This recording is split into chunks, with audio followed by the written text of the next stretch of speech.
Episode 10.103, The Final Chapter. On May 19th, 2019, I published the first episode of the 10th and final season of the Revolutions podcast. It was episode 10.1, The International Workingmen's Association. And now here we are more than 3 years later.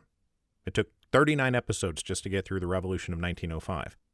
Then a hiatus to finish Hero of Two Worlds, which went from blank piece of paper when I started this series, to a completed manuscript, to the hardcover release, and now, as I read this, the paperback is imminently forthcoming. The pandemic hit, and then it went on and on and on. It still goes on. I was personally in and out of French operating rooms. Then we moved back to France, not that those two are explicitly linked. There have been a million upheavals, big and small, personal, professional, public and private. There have been political upheavals that we all follow, even if I don't talk about it here on the podcast.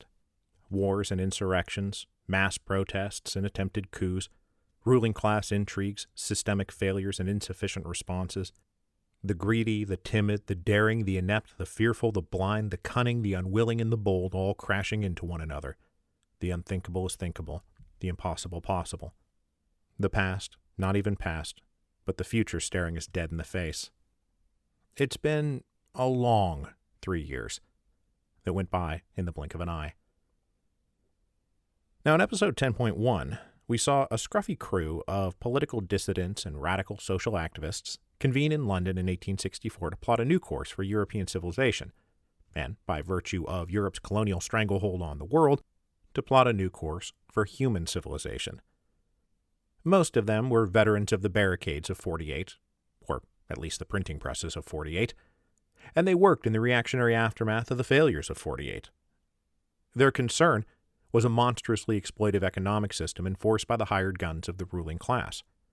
Their objective was nothing less than total revolution, not just swapping out this ruler for that ruler, but the end of rulers. Not just transferring property from this tribe to that tribe, but the end of property.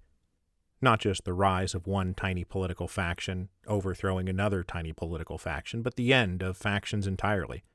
The end of the minority ruling the majority. The end of mass exploitation, misery, and degradation.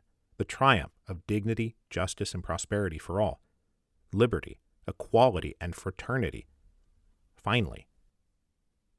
From its inception, the international socialist movement was run through with internal conflicts, arguments, backbiting, shit-talking, and infighting. Their assaults on capitalism and imperialism were almost as vicious as their assaults on each other. In a few short years, the first International Workingmen's Association, explicitly organized to unite them in unbreakable solidarity, broke into two rival camps, two internationals, with each side expelling all the members of the other side.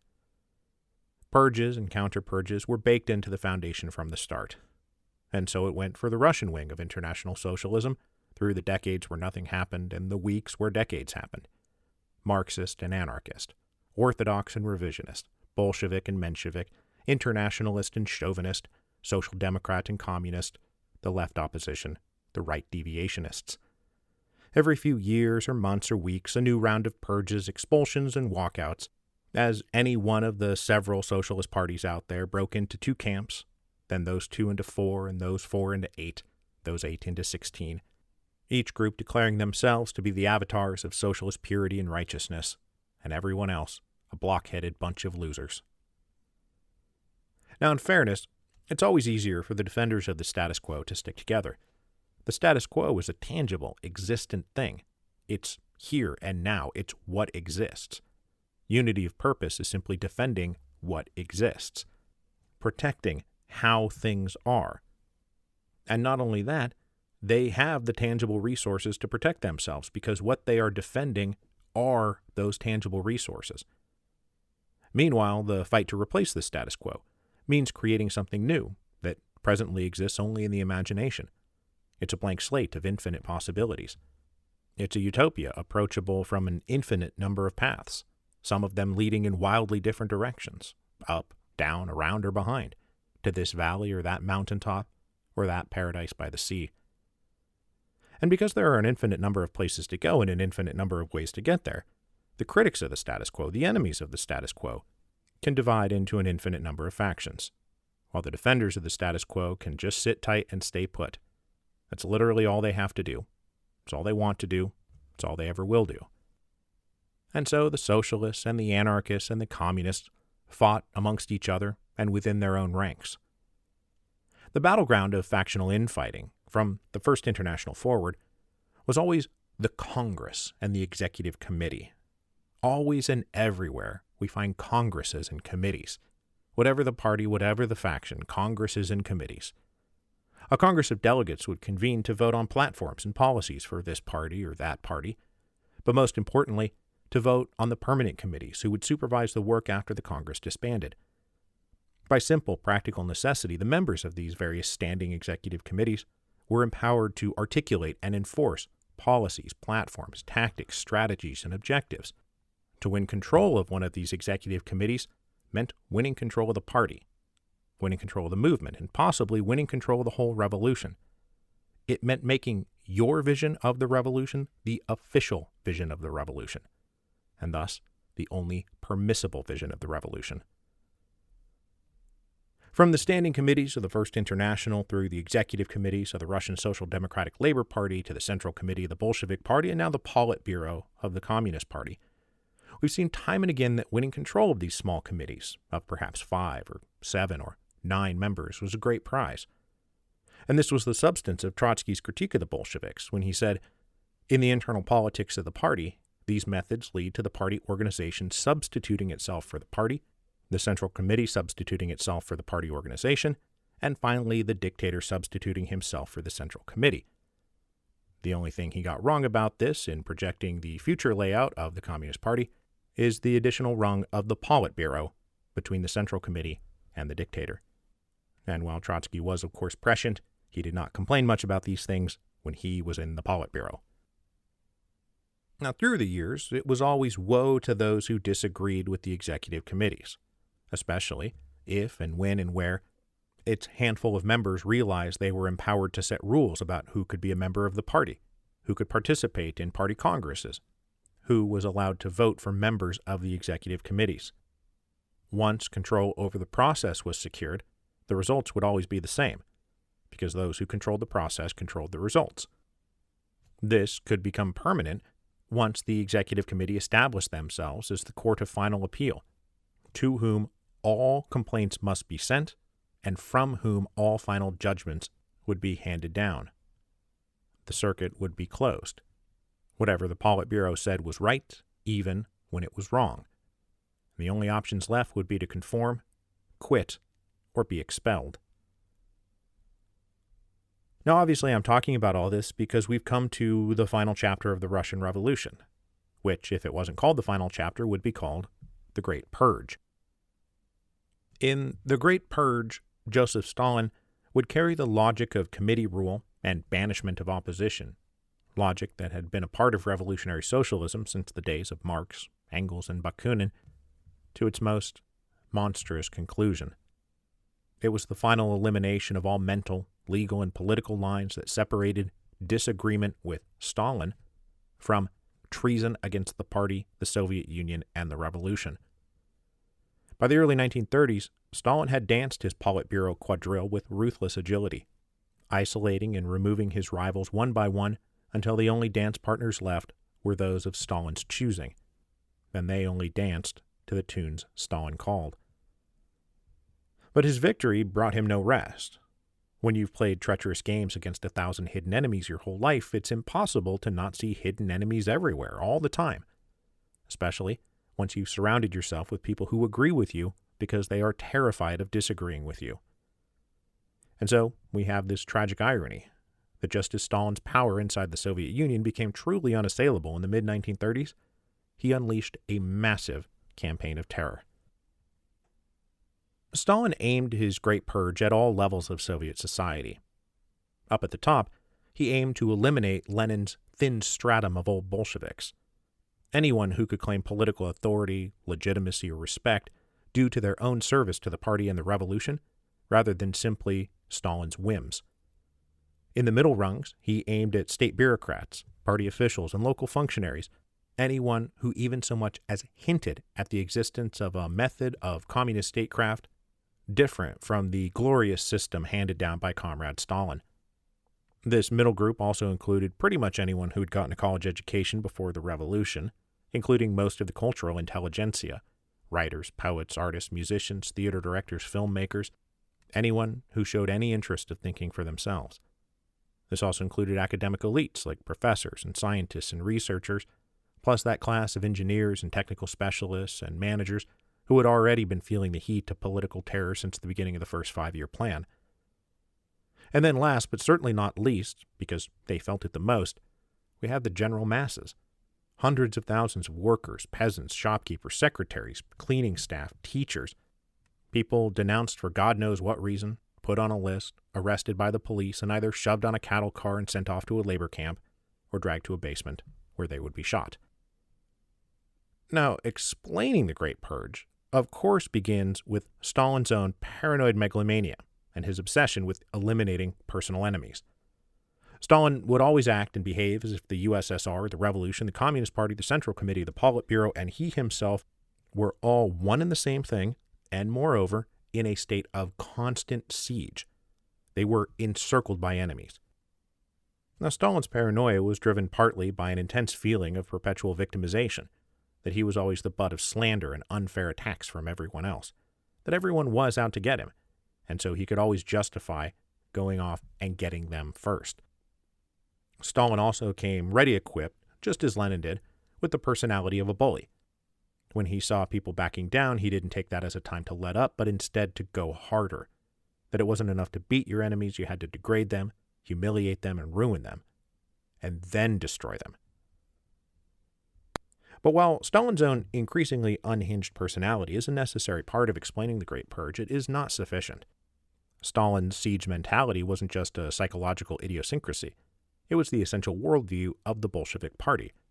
The idea that they were always and everywhere, surrounded by enemies trying to beat down the gates, climb over the walls, come up through the sewers. And this is understandable given that they had come from the revolutionary underground, where people absolutely had been out to get them, all the time. And not just visible enemies like policemen, gendarmes, or soldiers, but hidden enemies right in their own ranks. Every good comrade at every party meeting might, in reality, be an agent of the Okhrana, a spy, an informer, an agent provocateur. This wasn't paranoid delusion. This was just a fact of daily life. It isn't idle paranoia to suspect your closest comrade of secretly working against you. It's in fact in the job description of any alert revolutionary. This culture of paranoia grew proportionately when the Bolsheviks seized power and became the Communist Party. It was no longer about the police or the Ministry of the Interior, but about entire nations and armies and peoples, all of them out to destroy Soviet Russia and the revolution. The White Armies were backed by an international gallery of enemies: France, Britain, Germany, the United States, Poland, and Japan. It hardly matters that after historians got the time to sift through the various government archives, that it became clear the international interventions by these powers into Russia during the Civil War were far less vast, coordinated, or committed than the Soviet leaders supposed. Doesn't matter because in the heat of the Civil War, they saw enemies everywhere, because there were enemies everywhere. Internal and external, at home and abroad, inside and outside, above and below. The consequences of too much paranoia paled in comparisons to the consequences of too little. It's also not like the 1930s were a time to let one's guard down. Now, from our vantage point almost 100 years later, we can see plainly that what's about to happen in the Soviet Union is a grotesque farce. A deadly exercise in creating absurd fantasies that all participants recognized as absurd fantasies, but then pretended were real. And we also know that internally, the opposition to Stalin was hopelessly atomized, weak, and inconsequential. But in the 1930s, the USSR was still surrounded by enemies. The Nazis had come to power in Germany, Mussolini ruled Italy, in the Far East, the Empire of Japan, who had already dealt Russia a humiliating defeat a generation earlier, was aggressively expanding. Meanwhile, the lingering belief that the headquarters of Western capitalism in Britain, France, and the United States, the leaders of the international bourgeoisie, were always devising ways to undermine and then overthrow the Soviet Union. Was it beyond belief that right now, at this very moment, any one of those powers was suborning spies and saboteurs inside the Soviet Union? That political opposition to Stalin was ready to accept aid from any power willing to give it? It wasn't crazy. All you had to do was look at the history of the Communist Party itself. The Bolsheviks had, after all, pulled into Finland Station on a train paid for by the Kaiser. Now, whether he was working in the Kremlin, making the official rounds through the Soviet Union, or relaxing at his beloved retreat on the Black Sea, Stalin's mind always returned from whatever project he was working on to the larger problem of all those enemies out there out to get him. Foreign powers like Germany and Japan passing money and information to dissident political leaders inside Russia, who use that money and information to turn workers and peasants against Comrade Stalin, and by extension the Politburo, the Central Committee, the Communist Party, the Soviet Union, and the Revolution.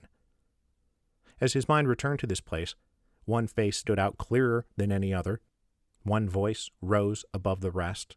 One pen would not stop scribbling.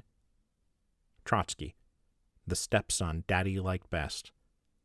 The man whose intellectual arrogance rankled twice as hard because his intellectual superiority could not be denied.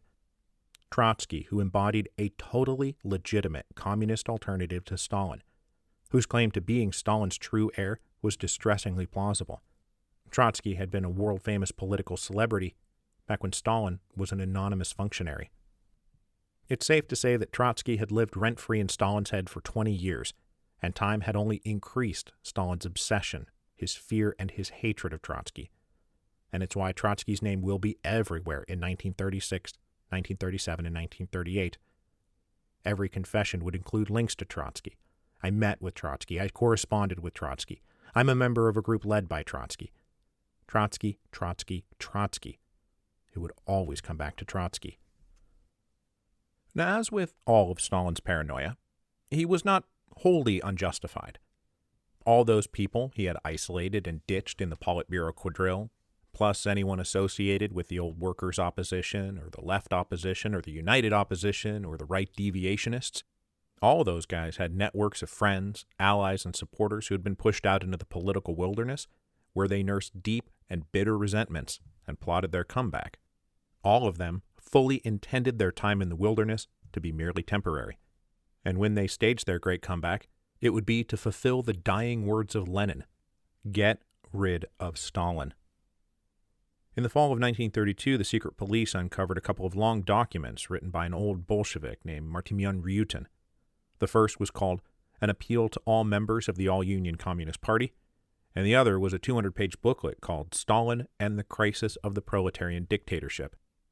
Ryutin, who'd been an ally of the right, called for an end to forced collectivization, the slowing of industrialization, and the reinstatement of all exiled party members, including Trotsky. The appeal provocatively called Stalin the gravedigger of the revolution and the evil genius of the Russian Revolution, and stated bluntly Stalin must be removed by force. So, though Stalin's imagination was a feverish swamp of paranoia, it's not like he was wrong that lots of people would love to see him overthrown, tossed in prison, or executed.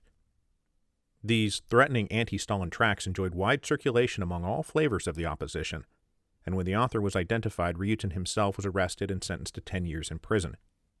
But the most troubling thing of all was not that somebody had written all this, but how many people had read it, and how many people chose not to report it. Stalin's natural paranoia further grew into unnatural proportions in December 1934 when he was dealt a sudden blow. Now, if you will recall, when Zinoviev was ousted from all his party positions in 1926, leadership of the Communist Party in Leningrad was handed to a guy called Sergei Kirov. Kirov was widely popular inside the party, had a genial good nature, and an ability to get along with everyone at a time when that wasn't just out of fashion, but potentially dangerous. But he could get along with anyone because he got along with Stalin. Kirov was above all a Stalin loyalist, and probably the one person in the party Stalin actually considered a real personal friend, somebody he enjoyed hanging out with. But on December 1st, 1934, while Kirov was walking through the corridors of the Smolny Institute, still the headquarters of the revolution in Leningrad since the dramatic days of 1917, a disgruntled former member of the party came up and shot him in the head. Now, the assassin turned out to be a classic lone nut. and even under suggestive torture couldn't make any convincing claims to being the triggerman for some vast coordinated conspiracy. All the investigation into Kirov's assassination revealed was that security around the Smolny Institute was lax and that a political opposition to Stalin existed. But there was nothing really to connect the two. This conclusion was not entirely satisfactory to Stalin, but that was the conclusion even of the secret police. Now, the secret police had been reorganized again in July 1934. That which had started as the Cheka and then became the GPU was now folded into a larger apparatus of internal security called the People's Commissariat for Internal Affairs, known by the Russian acronym the NKVD. The head of the NKVD was a guy called Genrikh Yagoda. Now, the details of Yagoda's early career are disputable, but he joined the Bolsheviks before the October Revolution and quickly found a home in the Cheka. He rose to become its deputy chairman and run day-to-day operations after it was reorganized as the GPU, and he held that operational position for a decade. When the GPU became the NKVD in July 1934, Yagoda was named People's Commissar for Internal Affairs, giving him broad jurisdiction over both the regular police and the secret police, which was now a huge network of agents operating pretty much independently of all other party and state organizations. The NKVD was above, below, and behind you all the time, and everyone knew it. But while Yagoda was a careful political survivor and had absolutely no ethics to speak of, he did, after all, continue to hold his position as Stalin throughout faction after faction. He was not among those whose career had been entirely made by Stalin. He was not 100% Stalin's man, and it was a fact both of them were well aware of. Meanwhile, up through the ranks of the party apparatus rose another man who was willing to be far more accommodating of Stalin's wishes, particularly the wish to uncover the vast conspiracy he knew existed. This is Nikolai Yezhov. Yezhov came from the lower classes. He'd started his life as a tailor's assistant and a factory worker. He served 2 years in the army in World War I, joined the Bolsheviks in 1917, and then spent the Civil War serving in the Red Army. Through the 1920s, he bounced up the rungs of both the state and the party, promoted ever upward as people better than him, more talented than him, and more independent of him were ousted by Stalin. Finally, in 1934, Yezhov was elected to the Central Committee of the Communist Party. Now, unlike Yagoda, Yezhov was Stalin's man. He was one of Stalin's favorites, and he was constantly in and out of the boss's office. And as I just said, he was more than willing to enable Stalin's most paranoid fantasies. Yezhov harshly criticized the NKVD's investigation of the Kirov murder for failing to uncover a vast opposition network that must have been behind the assassination. Eventually, Stalin was himself convinced of what he was already convinced of, and at the end of 1935 reopened the Kirov case. Yagoda, who knew which way the winds blew, ramped up arrests and investigations of this vast Trotskyite conspiracy, well aware that Stalin had told Yezhov to keep a close eye on the NKVD. They had better deliver what the boss wanted. And so they did. In early 1936, without anyone being fully cognizant of what was happening, neither the perpetrators nor the victims, the Great Purge began. And the most infamous expression of the purge would be the Moscow show trials of 1936, 1937, and 1938. The show trials were the mechanism by which Stalin systematically targeted and eliminated all the old Bolsheviks. It was a mechanism that had been first introduced with the trial of the SRs, and then refined during all those trials against economic wreckers in the late 1920s and early 1930s. And the method would be the same. Almost no evidence would be needed. The show trials were first and foremost a show, and would rest largely on dramatic confessions by the accused. These confessions would be extracted by various threats and torture and false promises, and which provided Stalin with both public propaganda and the personal satisfaction of watching his enemies humiliated, ashamed, and groveling. First on the docket were Zinoviev and Kamenev. Since their political defeat in 1927, they had been kicked out of the party, but then later reinstated, kicked out again, and then secretly convicted of complicity in Kirov's assassination, even though no evidence existed, because they had nothing to do with it. In 1936, they were hauled back to Moscow and subjected to extended interrogations that broke them down mentally and physically. By the summer of 1936, they were ready to confess to anything to make it all stop. To secure the deal, Stalin personally promised they would not be executed if they admitted to being co-ringleaders of a vast conspiracy organized by Trotsky. He also promised not to do anything to their families. And so, they confessed to things they had nothing to do with. In August 1936, the first trial began. Zinoviev, Kamenev, and 14 other defendants admitted to leading what was officially dubbed the Trotskyite, Kamenevite, Zinoviite leftist counter-revolutionary bloc. In a shocking display trumpeted for all the world to see, Zinoviev, Kamenev, and the other leading lights of the Communist Party stepped forward one by one to confess in the most groveling terms treasonous acts against the Soviet Union and the revolution. As soon as they were done confessing, all 16 were found guilty and sentenced to death. Stalin had never intended to keep his word to his old comrades. On August 25, 1936, Zinoviev and Kamenev were taken down to a prison basement and unceremoniously shot. The oldest of the old Bolsheviks were done to death just like the Romanovs. The time had come for the revolution to devour the last of her children. To prepare this final revolutionary feast, Stalin needed someone who did not harbor any doubts or hesitations, and that meant getting rid of Yagoda. Now, this is not to exonerate Yagoda in any way. He oversaw the NKVD during a decade of mass arrests and imprisonments and executions. He was also a pioneer in realizing you could use slave labor from the gulags to help build Russian infrastructure. But he was resistant to the Great Purge. He had always doubted the existence of a grand coordinated conspiracy surrounding Trotsky, and in 1936 suggested they maybe not go forward with any more show trials because it would be bad for publicity on the world stage. These were doubts and hesitations Stalin could not tolerate. So, in the fall of 1936, Stalin wrote a memo to the Politburo that said, "We consider it absolutely necessary and urgent that Comrade Yezhov be appointed to head the People's Commissariat of Internal Affairs. Yagoda has obviously proved unequal to the task of exposing the Trotskyite Zinoviite bloc. The GPU was 4 years late in this matter. All party heads and most of the NKVD agents in the region are talking about this." The very next day, Yagoda was demoted to a minor post in the government, and Nikolai Yezhov was named People's Commissar for Internal Affairs. Now, under Yezhov's direction, a second Moscow trial was staged in January 1937. This one also focused on a conspiracy allegedly organized by Trotsky. This second Moscow trial was called the Case of the Anti-Soviet Trotskyist Center and featured 17 more old Bolshevik defendants. The most famous of them was Karl Radek, the steadfast communist internationalist and revolutionary veteran of Poland and Germany and Russia. Also among the accused was Yuri Piatakov, who'd been name-checked by Lenin's Testament as one of the up-and-coming theoreticians of the Communist Party.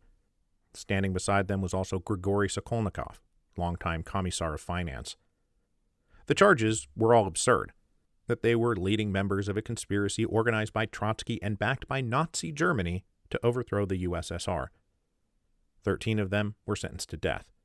Karl Radek was given only a term in a labor camp for providing the most convincing confession, confirming the great lie that there was not just an inner conspiracy, but a huge network of sympathizers and fellow travelers left to be identified and eliminated.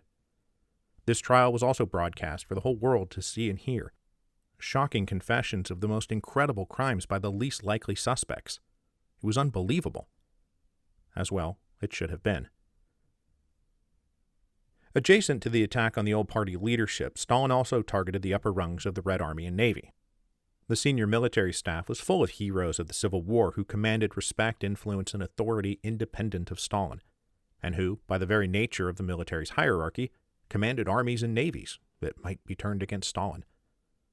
In 1937, the NKVD fabricated a right-wing Trotskyist military conspiracy, like literally fabricated as in forged the documents themselves and tortured junior officers into making incredible confessions implicating the most decorated officers in the Red Army who were now accused of being spies and saboteurs working for the Nazis. But the trial of the military officers would not be one of the show trials. Stalin seems to have understood that dispatching party flaks was one thing, but tearing down military heroes was another. Might not go over well publicly.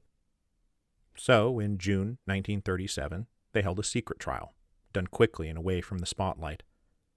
At the top of the list were 3 of the 5 marshals of the Soviet Union, the senior-most leaders of the military elevated to those positions because they had won the Civil War.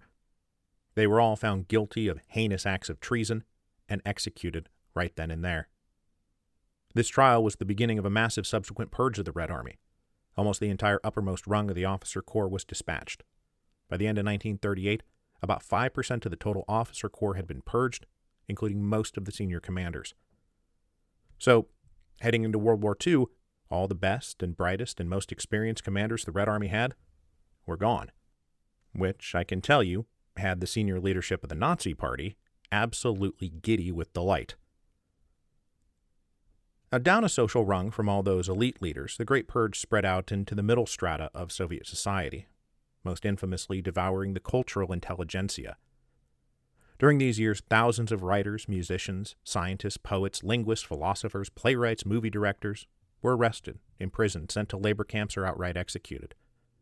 Universities and research departments and publishing houses and theaters and music companies were all placed under constant surveillance by the NKVD, and the slightest ping of disloyalty or independent thought merited a knock on the door in the middle of the night. Now, this was all part of Stalin's broader cultural campaign to make everything and everyone conform to Stalin's vision of communist society. And during the same period, those who conformed to Stalin's vision of society were promoted and extolled, until he changed his mind, and yesterday's celebrated writer became today's sinister villain, and tomorrow's erased memory. Now, the Great Purge was never aimed solely at senior officials and educated elites. It also targeted the general population. On July 2, 1937, Stalin issued top-secret orders to regional leaders of the party and the NKVD. They were told to immediately produce a list of all kulaks and criminals in their districts. Those named were to be rounded up and either deported or executed, depending on the circumstances. As we discussed last time, most of the real kulaks had been rounded up and deported years earlier, and so that left the NKVD to uncover new kulaks, wherever and however they could. And failure to produce a convincing and long enough list meant that when that list was produced, your name would probably be on it. So local units of the NKVD, having quotas to hit, rounded up people on the slightest pretense, tortured them into confessing and implicating others, and then rounding up those named and doing the same thing all over again. In this way, hundreds of thousands of people were accused of various political crimes, including old favorites like economic sabotage and wrecking, spying for foreign powers, or organizing insurrections among the peasants and the workers.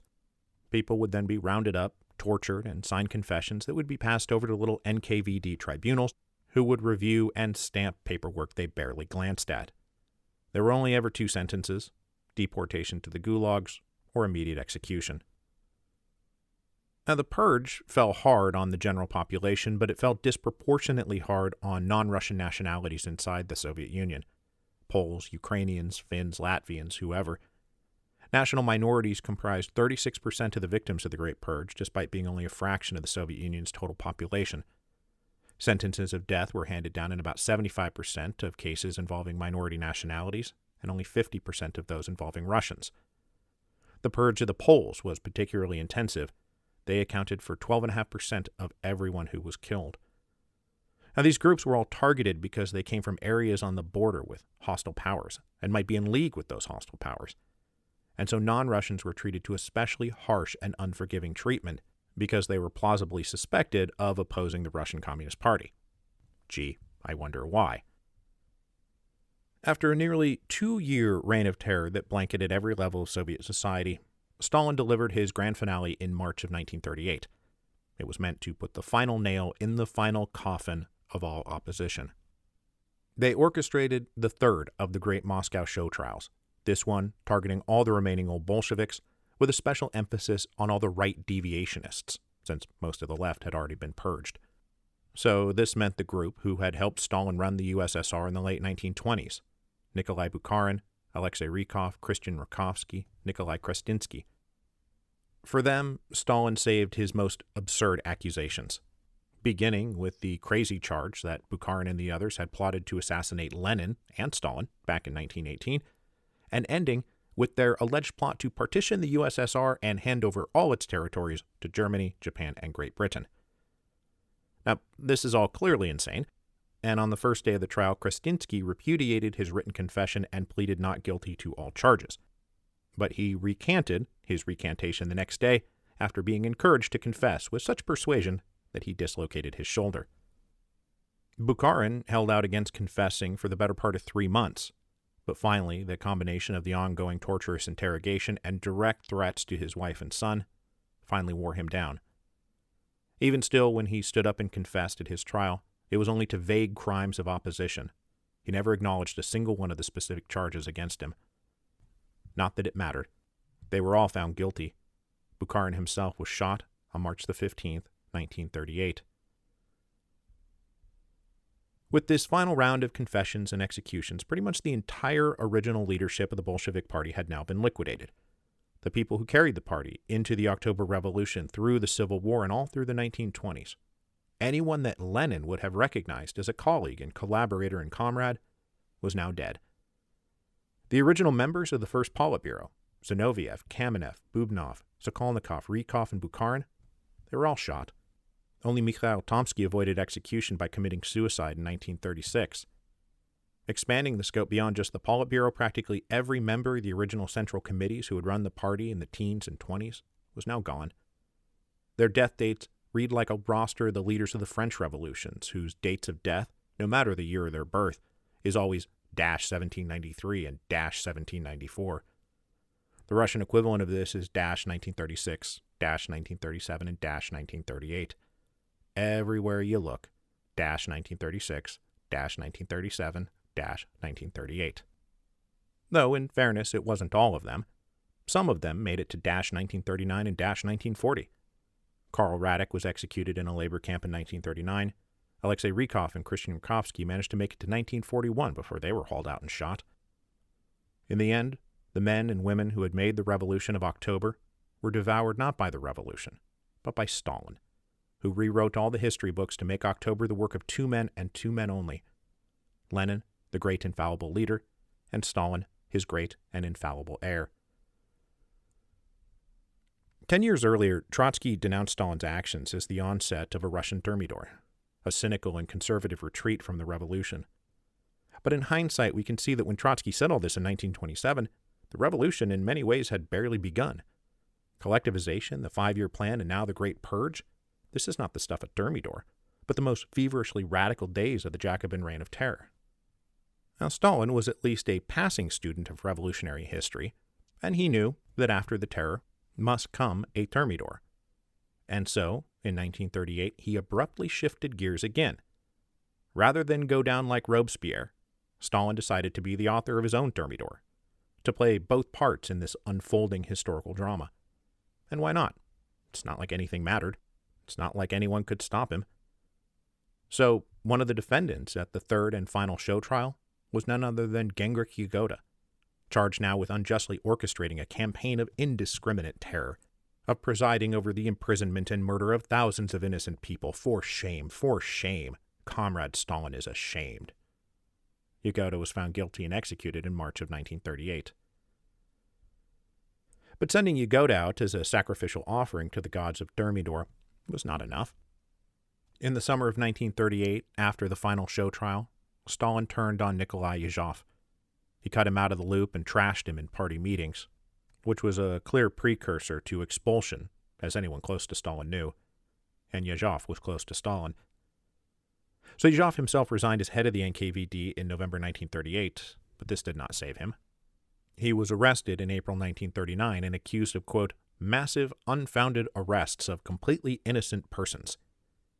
The story was now going to be that Yagoda and then Yezhov had gone completely rogue, misleading Comrade Stalin and the other party leaders, and building a giant machine of death to satisfy only their own sadistic pleasures. By now, Stalin had issued an order suspending all the death sentences and winding down mass repression and the Great Purge. So, Stalin got to have his cake and eat it too. He directed a campaign of mass murder to secure his power and position forever, and then took credit for ending it. Yezhov himself was shot on February 2, 1940, in an execution room of his own special design. His replacement as head of the NKVD was, like Stalin, a Georgian by the name of Lavrenti Beria, a kind, generous, and compassionate soul The ascension of Beria would signal the arrival of a kinder and gentler secret police. There would be no more reigns of terror in the Soviet Union ever again. Now, through all this, the great boogeyman of Stalin's imagination was still out there. Trotsky was still talking, still scribbling with his pen. Now, he had been evicted from France in 1936 and proceeded to live for a time in Norway. But once he was evicted from Norway, he was invited to come live in Mexico by left-wing President Lázaro Cárdenas. And now we're back to episode 9.27 of the Mexican Revolution. Trotsky lived in Mexico for the final 4 years of his life, continuing to write, and in his own special way, continuing to alienate and ostracize anybody who might support him. It's actually kind of funny that Stalin was obsessed with the idea that Trotsky was organizing a vast coordinated conspiracy, because anyone who got close to Trotsky was eventually pushed away. And Trotsky believed to his very last breath that his present condition of exile was exactly like the exile he had endured before 1917, that eventually his story would end with a triumphant return to Russia, where he would reclaim the mantle as Lenin's heir. But that is not how the story of Trotsky ends. It ends instead with an ice axe to the back of the head on August 21st, 1940. The Russian Revolution was over. Stalin had won. Over the course of the Great Purge from 1936 to 1938, the total estimate of arrested was somewhere between 1.5 and 2.5 million people. The gulags now burst with prisoners who were put to work as de facto slaves in the Soviet Union's ongoing projects of industrialization and modernization. The total executions were somewhere in the neighborhood of 700,000, give or take 100,000 here and there. If you include all those who subsequently died in the camps thanks to the brutal conditions, the total death toll of the Great Purge is around about 1 million. Many families followed the officially accused off to their deaths. Stalin promised not to harm the families of the old Bolsheviks if they confessed, but he broke those promises. Kamenev's sons were executed. So was his first wife, Olga.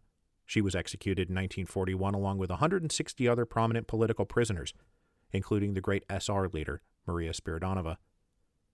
Bukharin's wife was sent to a labor camp, but she survived and saw her husband rehabilitated a half-century later. But most families were not rounded up. They just endured the pain and trauma of having loved ones disappear one day.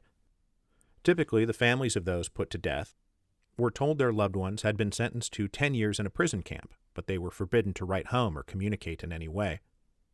When these 10-year periods elapsed at the end of World War II in 1946 and 47 and 48, the families were told their relatives had died in prison. Now, if we pull back and look at the big picture, the loss of life in Russia and the Soviet Union during this revolutionary period is staggering.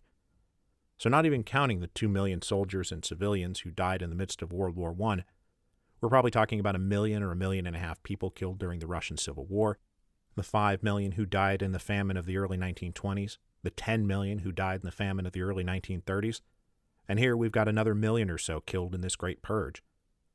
These are all rough estimates, but it pushes the number of what we would call excess deaths stemming from the Revolution and the Civil War and every other thing that happened, close to something like 20 million. And this is all leading into the catastrophic disasters of World War II that's estimated to have killed 27 million people. I can't even begin to fathom the trauma endured by someone who was born in like 1900 and who managed to live to the age of 50. To have come of age in the Revolution of 1905 and its repressive aftermath, and then World War I, and then the Revolution and the Civil War and collectivization and the purges, and then World War II. I mean, it's just, my God, it's horrific. There are hard times in history, and then there are hard times in history. These were hard times. So let us return now to the beginning and take stock of where we stand. What can we make of the Russian Revolution? What can we make of the long arc from Marx to Stalin? Now, in theory, the Bolshevik Party, and subsequently the Communist Party, was the party of the proletariat. That is where they came from. It's who they were meant to represent. The Communists were a manifestation of industrial capitalism, an answer to its horrors and degradations and exploitations. Opening Chapter 2 of the Communist Manifesto, Marx and Engels wrote, "In what relation do the Communists stand to the proletarians as a whole? The Communists do not form a separate party opposed to the other working-class parties. They have no interests separate and apart from those of the proletariat as a whole. They do not set up any sectarian principles of their own by which to shape and mold the proletarian movement. And now look, I don't want to point out the obvious here, but I think that the Russian Communist Party has strayed quite a bit in the interval between Marx and Stalin. The communists absolutely opposed other working-class parties. They did have interests separate and apart from those as the proletariat as a whole. They absolutely developed sectarian principles of their own, which they used to shape and mold the proletarian movement. I think that the critics of the Russian communists, inside and outside the party, inside and outside the Soviet Union, have a fair point here. The inner party, the Central Committee, and the Politburo, they cut themselves off from that base. No matter how many times the Central Committee and the Politburo declared that the Communist Party was identical with the proletariat, it's very clear they were not. They developed into a run-of-the-mill ruling clique with their own interests. This had been clear since at least 1918. And whatever else the Communist Party was and the Soviet Union were, it was not by and for the workers. The Soviets had long ago been co-opted and were controlled by political appointees representing the party interests, not that of the workers. The spontaneous participation of the workers, it was over before the bullet holes were even patched up in the Winter Palace. It's why the Kronstadt Rebellion happened. It's why there was a whole workers' opposition movement inside the party. And what happened to those who tried to give voice to the workers? They were repressed, expelled, and ultimately liquidated once and for all in the Great Purge. Now, in terms of the little list of objectives that Marx and Engels put in the Communist Manifesto, admittedly, the Russian communists did pretty well. They abolished private property, they set up universal free education, they centralized credit, communications, and transportation in the hands of the state. Marx and Engels also explicitly called for the, quote, establishment of industrial armies, especially for agriculture, which Stalin could point to any time he wanted to justify collectivization. Now, when they got down to the brass tacks of what communism meant, Marx and Engels wrote, "The distinguishing feature of communism is not the abolition of property generally, but the abolition of bourgeois property. Modern bourgeois private property is the final and most complete expression of the system of producing and appropriating products that is based on class antagonisms and on the exploitation of the many by the few." Now, obviously, the Russian communists succeeded in eliminating bourgeois property, but I am among those who believes that the elimination of such property was never meant to be an end unto itself. It's why they made it clear that they wanted to abolish this system of exploitation of the many by the few, whether in the workplace, or in the state, or in the family. That the dictatorship of the proletariat, so often invoked and so often misunderstood, meant to them simply the first moment in history when the many would rule the many. Bourgeois property and capitalist exploitation needed to go because it was a legal and economic system that locked into place this system of the few ruling the many for their own benefit. And unfortunately, again, to look at the system that wound up prevailing in Russia, first under Lenin and then Stalin, that the few did not continue to rule the many. They abolished bourgeois property, sure, but was their dictatorship of the proletariat the rule of the many over the many? Or was it simply a dictatorship? It's impossible to look at the Soviet Union as it was ultimately constituted under Stalin and not recognize that the revolutionary dream of a world free of a tyrannically exploitive ruling class composed of a tiny fraction of society ruling over everybody else had gone unfulfilled. It is a dream that remains unfulfilled. We still live in a world in search of an answer to the conundrum posed by Bukharin. Liberty without socialism is privilege and injustice, but socialism without liberty is slavery and brutality. So that's it. As far as the Revolutions podcast goes, this will be my final narrative episode. The last time I'll tell you about the who and the what and the when and the where of revolutionary history, with a little why and how thrown in for good measure. By my account, which is probably not exactly right, I've written and edited and recorded 320 of these narrative episodes.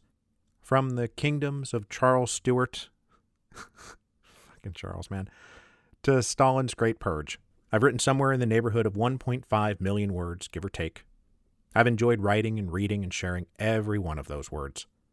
Telling these revolutionary stories has been my life for 9 years. But the story is now over.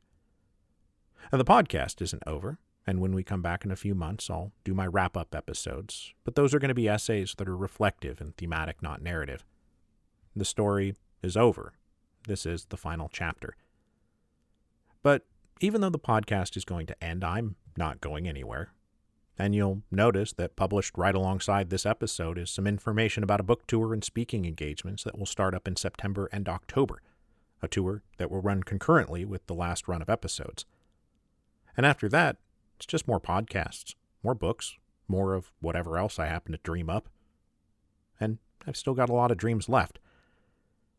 But the 10th and final season of the Revolutions podcast is now done. The Russian Revolution, all 103 episodes of it, it's over. And I'll see you on the other side.